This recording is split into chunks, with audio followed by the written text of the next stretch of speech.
अकबर बीरबल की कहानी लहरें गिनना। एक बार की बात है, बादशाह अकबर के दरबार में उनसे नौकरी मांगने की फरियाद लेकर एक व्यक्ति पहुंचा। उसकी कुछ देर बातें सुनने और बुद्धि की परीक्षा लेने के बाद बादशाह ने उसे चुंगी यानी टैक्स वसूलने वाला अधिकारी बना दिया। बीरबल भी उस दरबार में मौजूद थे। उन्होंने उसे कुछ देर ध्यान से देखने के बाद कहा कि बादशाह, यह व्यक्ति ज्यादा ही चालाक लग रहा है। ये जल्द ही कुछ न कुछ बेईमानी जरूर करेगा। होते होते कुछ समय गुजरा और तब तक उस व्यक्ति ने टैक्स वसूलने का काम पूरी तरह संभाल लिया था। एक दिन बादशाह अकबर के पास एक दो व्यक्ति उस अधिकारी की शिकायत लेकर आए। शिकायतें मामूली थीं, इसलिए उन पर ज्यादा किसी ने ध्यान नहीं दिया। उसके बाद रिश्वत लेने और जनता को परेशान करने के आरोप भी उस अधिकारी पर लगने लगे। इतनी शिकायतें आने पर बादशाह ने सोचा कि इसका तबादला ऐसी जगह कर देता हूँ जहाँ इसे बेईमानी करने का मौका ही न मिल पाए। इतना सोचते ही बादशाह ने फैसला किया कि उसे अस्तबल का मुंशी बनाया जाएगा। फिर अकबर ने मन में कहा कि अब घोड़ों की लीद उठवाने के काम में ये क्या ही बेईमानी कर पाएगा।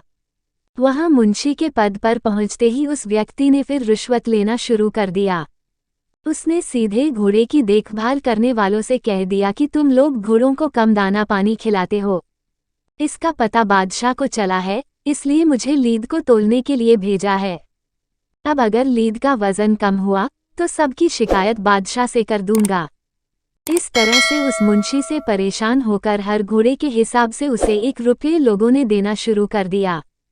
ये बात भी कुछ समय बाद अकबर तक पहुंच गई। उन्होंने मुंशी को सीधे यमुना की लहरें गिनने का कार्य सौंप दिया।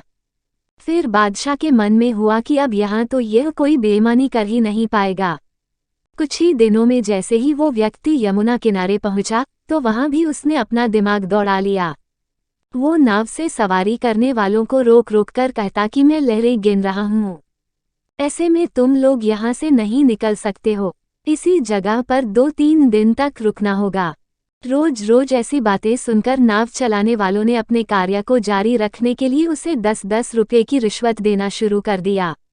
अब यमुना किनारे भी वो व्यक्ति खूब बेईमानी कर रहा था।